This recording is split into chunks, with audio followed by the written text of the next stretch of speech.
I'm Theron Ramacharaka. Recently, I posted a video, and it was left on my channel only about 2 days, maybe 3, and I deleted it. It was about the chip, the infamous and ever so much threatened chip. You know, the Real ID chip, the nano chip, whatever, as part of the transhumanist mass control agendas circling around society, not just the United States, but perhaps worldwide. I think that in the video, my comments about it, my recommendations about whether or not to get it, followed something by a guy named Aaron Rousseau, in which he talked about the chip in connection with his dealings with Nick Rockefeller and what Nick Rockefeller said about it. You know, that the whole 9/11 thing in New York City was a planned thing and not involving the Middle East. And it was to initiate the Patriot Act as well as invasion of the Middle East for purposes of taking over resources over there and to establish presence and then, create the war on terror, which is a false or a fake war, not like it's actually happening, but it's just a fear-creating thing and on and on. All right, a contrived thing. That's what I'm trying to say. A contrived thing, and one of the main goals of this whole direction was to get people to want the chip. All right.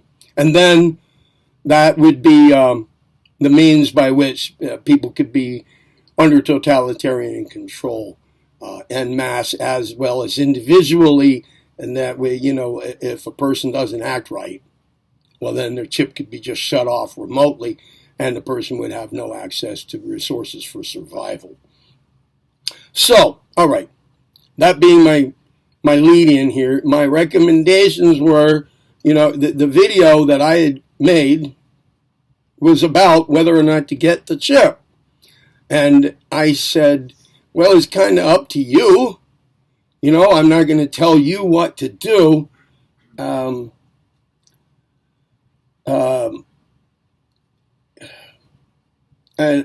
I suggested that if you find yourself in a position, well, let's say you are somebody who just doesn't want that. You don't want to participate in this whole direction of humanity and totalitarian control in the New World Order. And it's the mark of the beast, and you're not going to participate in that because, not only would you be perhaps giving up your freedom totally, but you would also be, maybe there's deeper implications given the connotation of the mark of the beast that goes along with the thing. But so if you can put it off and not get it and still survive in a world in which that's the only way to get resources is to have the chip and then act right, then if you can live entirely off the grid, okay, good for you. But if you do decide that in order to survive, insofar as we do have a duty to maintain our own survival, and if that becomes for you individually the means by which you can survive, and so you decide, oh, well, I better go ahead and do this, then I said do it without fear of it. Don't be afraid of that. And, but I was emphasizing no fear, whatever you do. And there were 2 comments and 2 comments only under the video. One was from somebody I don't know that I've ever heard from before in the comments in my life. I don't know. It was not a name I recognized, but it was just 2 words. Terrible advice. Well, I replied nicely, I think. I said, what's yours? Like, what's your advice? Please, let me know. But there was no answer to that. So I don't know what the phrase terrible advice actually was pointing to regarding my video. I don't know. I don't know what specifically the person was targeting about what I had to say. I don't know. But there was something that this person thought was terrible about my recommendations or my suggestions, or as this person put it, my advice. The other comment was rather well articulated. It covered a small variety of subjects, and in that comment was the suggestion that there is a healthy degree of fear. And I take it that should apply, that healthy degree of fear observation was meant to apply at least to the content of my video, to the subject of the video. All right, so I thought, well, I guess I didn't clarify things enough. So I don't want comments under my video saying terrible advice.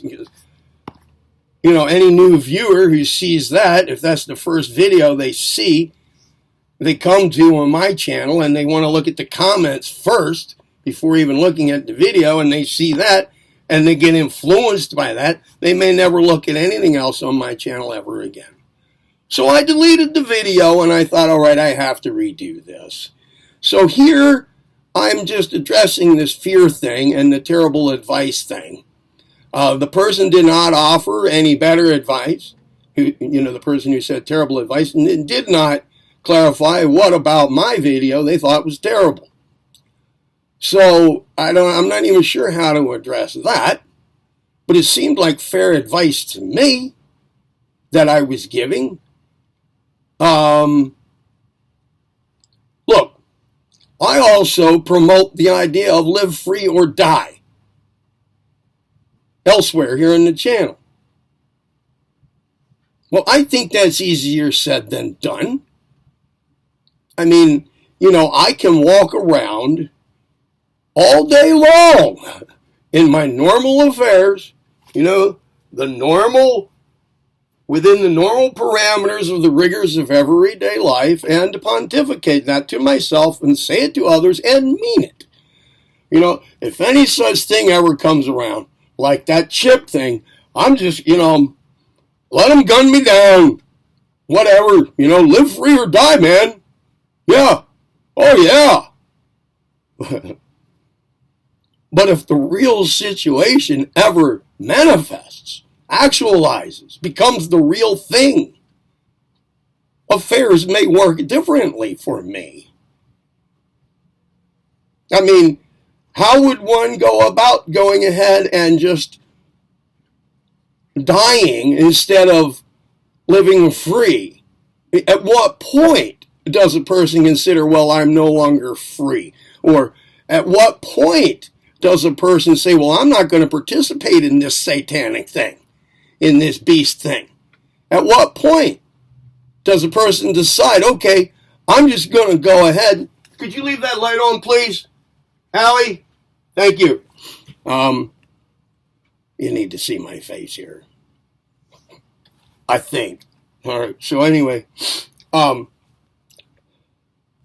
posted elsewhere that we're already, in our daily lives, humanity in large is already dancing along with to the tune of the so-called devil or whatever you want to call it.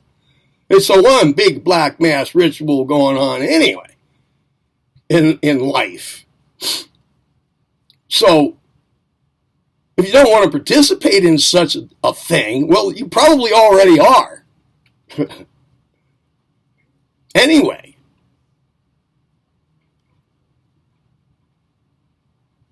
we're already slaves to it.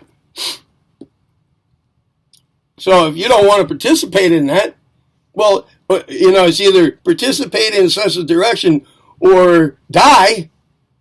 Well, then I think you should go and die. But how are you going to do that?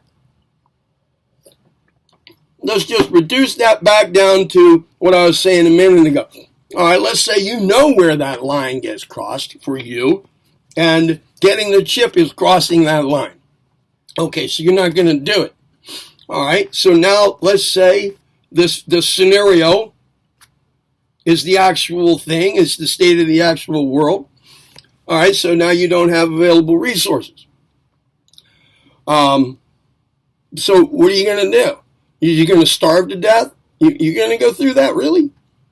Is that what you're going to do? Are you going to join the rest out there in the woods living somewhere where there's no food available except for what can be hunted and fished, but the competition is fierce? There's no law enforcement now. I mean, consider the entire milieu that would be in place. I've stated elsewhere that what with a growing taste for at least simulated, the simulated taste of human flesh in some elite restaurants around the world, and this idea of cannibalism is becoming somewhat of an intrigue among the elite, and cannibalism does exist. It seems to be a somewhat very subtle and remote at this point for most people, but yet insinuating into consciousness the idea that there's something fascinating about the notion of eating flesh. In other words, the idea is becoming normalized. Whether or not you've been aware of that, it is happening.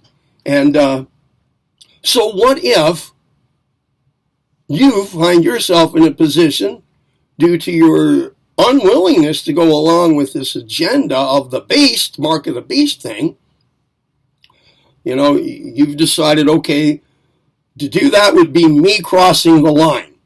All right, I refuse. But to get away from it, you have to escape from society as in whole, give up the idea of having resources available for your survival that we're used to having, grocery stores and so forth. All right. Well, what about the competition for food out there? How comfortable will you be if cannibalism starts to break out? Who would be your friend? Where would you sleep? Would you want to be near any other person? Who would you trust anymore? Really now, think about this. Think about the consequences, of a refusal to go along with the mark of the beast thing. I'm not advocating going ahead and getting it. I'm saying think about this, because it could happen. And thinking about it then could be thinking about it from a very confused and state of urgency, emergency, have to make a decision now. You can make irrational decisions. Think about this, all right? What if you're elderly and you cannot live off the grid, but you want to survive? There are a lot of things that can come into play that you might not think about while walking around saying live free or die, and believing that that's exactly how you're going to go about affairs. When it's no longer a hypothetical situation, but an actual one. Here's another thing. So what I was saying in that video is, without going into all of that I just did, how easy is it to really go ahead and engage in such a refusal to go along with the program, regardless of your beliefs in it, about it. If you're going to do it, if you're going to follow along out of a sense of necessity for your own survival, or you're facing like a dilemma, two different evils, dying a horrible death, or starvation, whatever, suicide, versus the mark of the beast, but then being able to have food and but have to live and think within the confines of the establishment.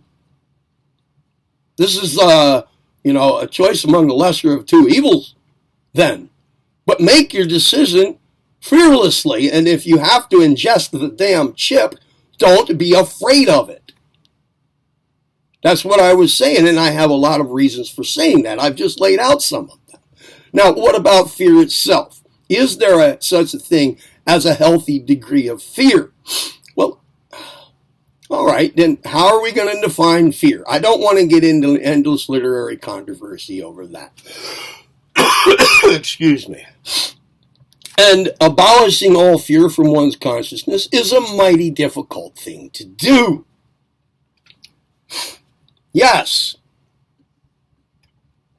And there will be those who will argue, and perhaps with good point, at least on the surface, that there is a healthy degree of fear. But let's take a deeper look at the way thought forms work, and the way thought vibrations work, and exactly what entities are being fed by human fear. And let's also consider the American Psychological Association, which was formed by a member of the Order of the Skull and Bones, with the intent to control mass, to play the psychological industry's role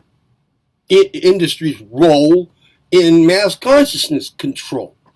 All right, they tell us that there is healthy fear. They also tell us that there is healthy anger.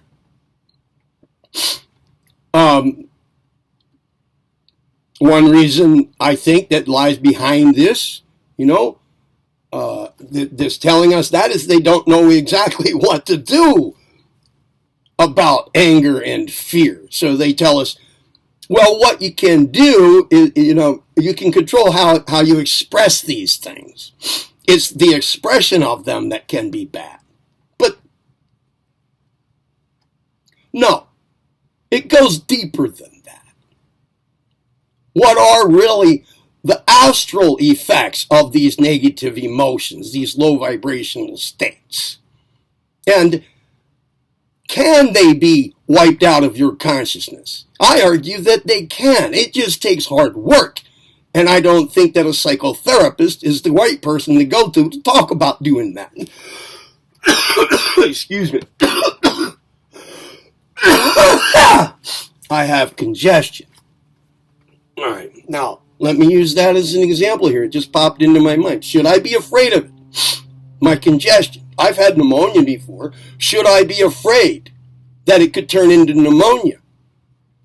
Do you think that perhaps if I were afraid of that, I might actually create the conditions for it to happen? Or play a role in creating the conditions for things to move in that direction? I say yes. Should I be careful? Yes. Is that fear? Carefulness could come from fear, could stem out of it, but it's not necessarily the case. I can go ahead and be cautious, be aware, and be cautious, but not afraid. I can take positive steps without fear. In fact, if I take positive steps in a proactive manner, and I'm well practiced at this, I can do that without fear from the start. And it is a method then, it would be a movement toward avoiding fear later too. If I'm doing what I can do preventatively and proactively, then there's even less reason to be afraid.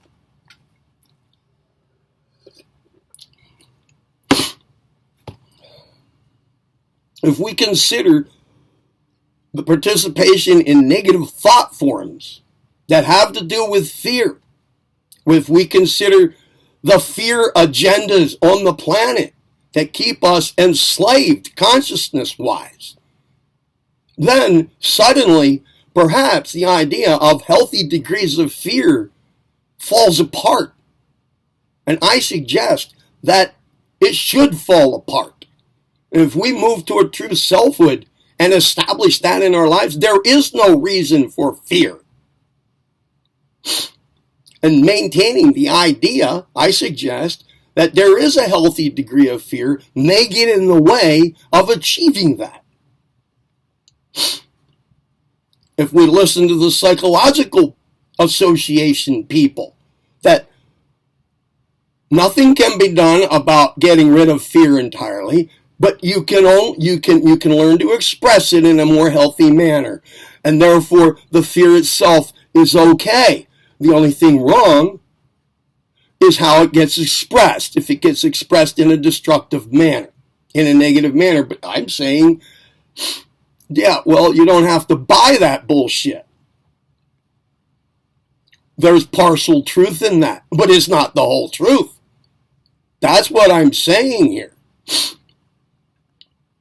I'm not condemning or putting down or condescending to anybody who did or would make that comment that, well, there is a healthy degree of fear. I understand that.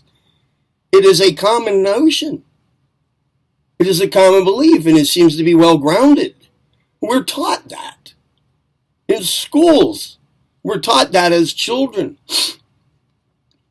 Well, there are things you should be afraid of. Well, I'm going to suggest, in the line of that cliche expression, the only thing to fear is fear itself, there are some things that should not be engaged in life. And I say that fear is one of them. It's one of those places you should just not even go. But we're taught to go there. And we're taught that it's healthy to go there.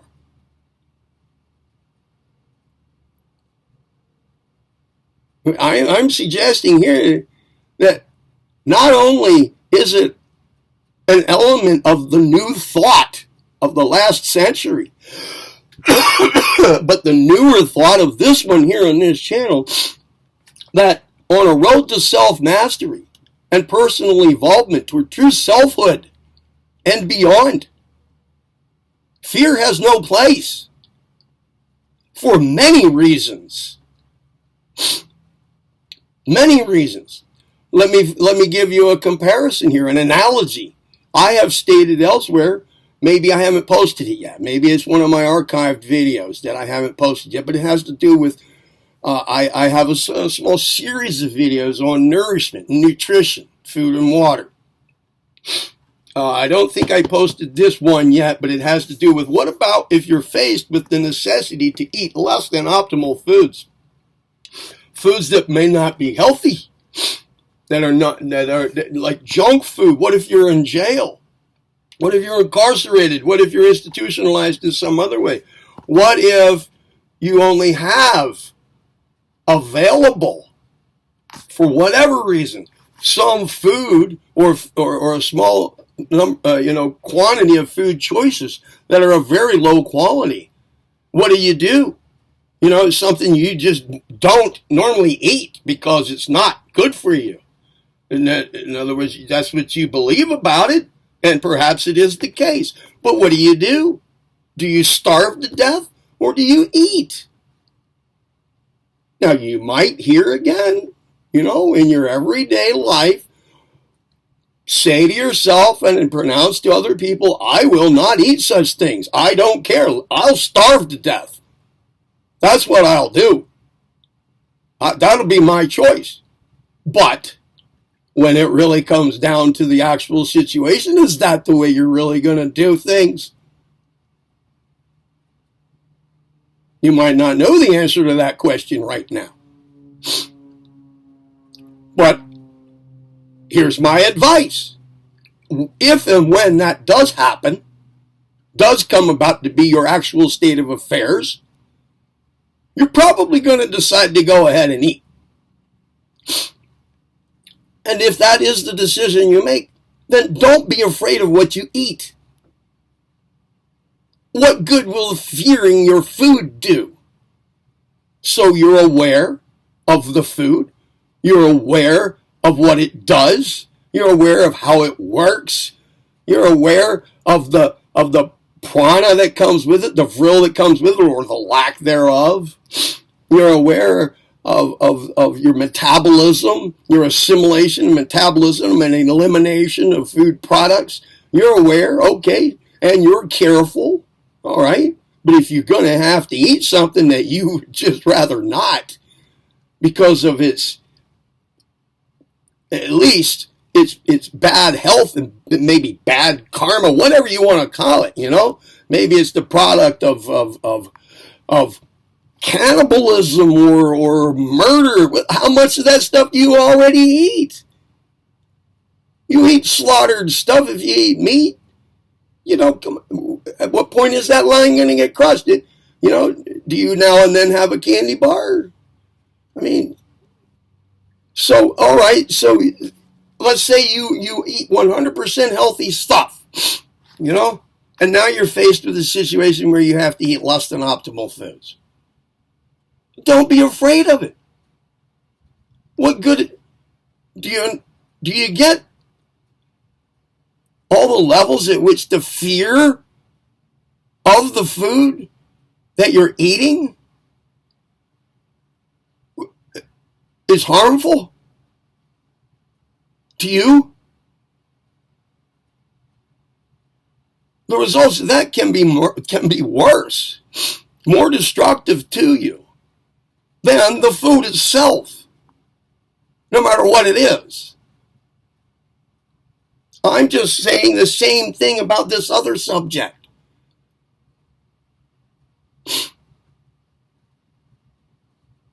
If you have to engage in it, regardless of your beliefs about it, don't be afraid of it. Being afraid of it is not going to help.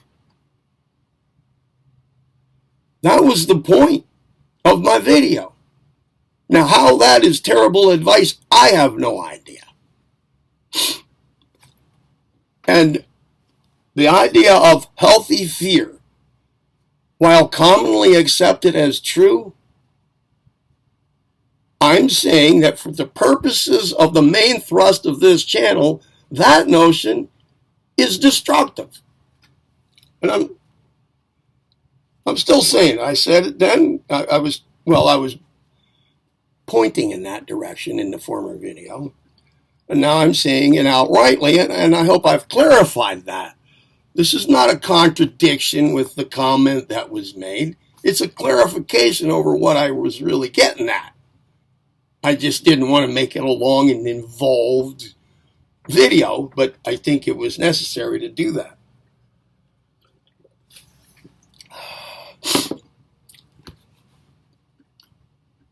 When it comes to just entities that feed on our fear, when it comes to food, that's their food source. All right. Now, if you don't know what I'm talking about, I'm not going into that in this video. That's just too many subjects in one place to do that. And more involved in something that's an aside here in large than I want to get into here in this video. So look elsewhere on my channel, all right? But when it comes to that, considering that there is no healthy level of fear.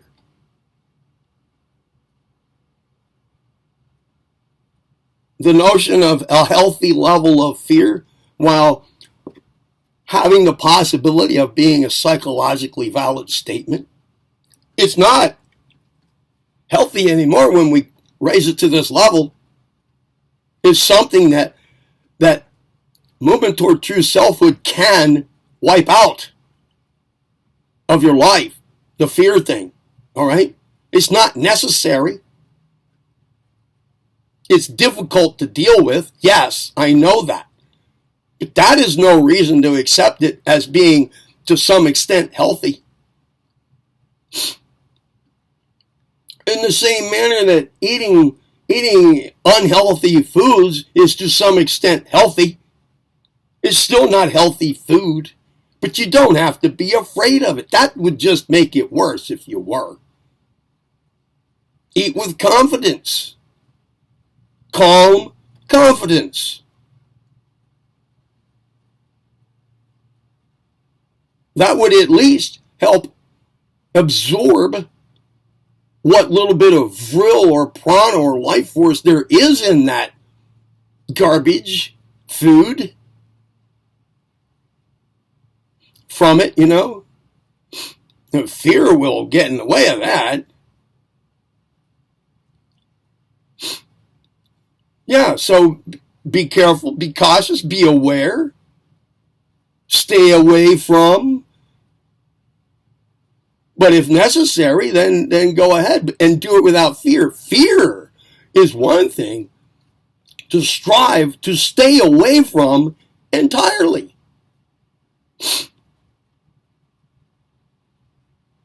I propose here, for the purposes of this channel at least, and the material in it, and for your personal involvement, that no fear is healthy. That's a different level of discourse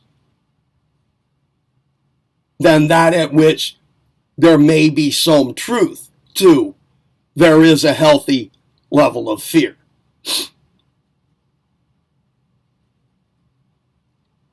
In the same manner that a person could say, if they're going along in life and personal involvement is not really on their mind at all, they could say and believe and be to some degree correct in saying there is a healthy amount of false ego to maintain, identity with the false ego. But not if you want to achieve, if you want to recognize the true self, realize the true self, and manifest the true self, then no. Identity with false ego ultimately must be completely wiped out. Maintaining the false ego, the elements that go into it, such as your thoughts, your mental activity, your emotions, roles you play in life. Sure, those are your instruments of expression. But beginning to identify with those as being what and who you are, that's the false ego structure crystallized into a sense of identity. And there's no place for that here in this work to be done. So if I were to say there is, go about this aim for no identity with false ego, and somebody says terrible advice, well then we're just not on the same page, that person and I.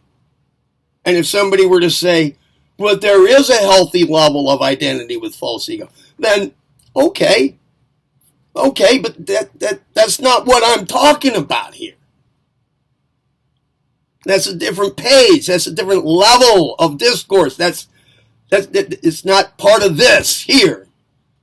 Does that make sense? I needed to clarify that, because fear is a huge deal when it comes to personal involvement and what's going on this planet, what's going on with humanity. Humanity is drowning in fear.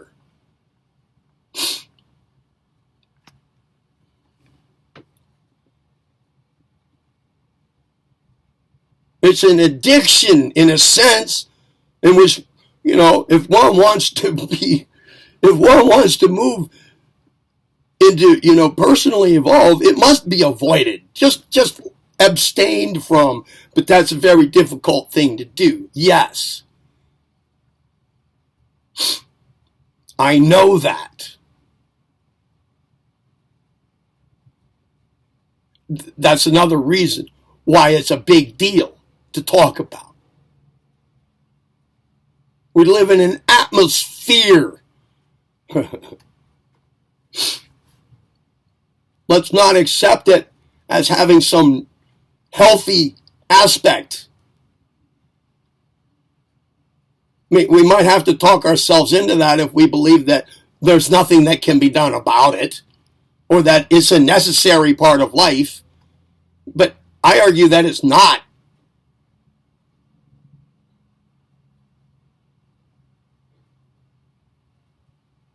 All right, I'm Theron Ramacharaka.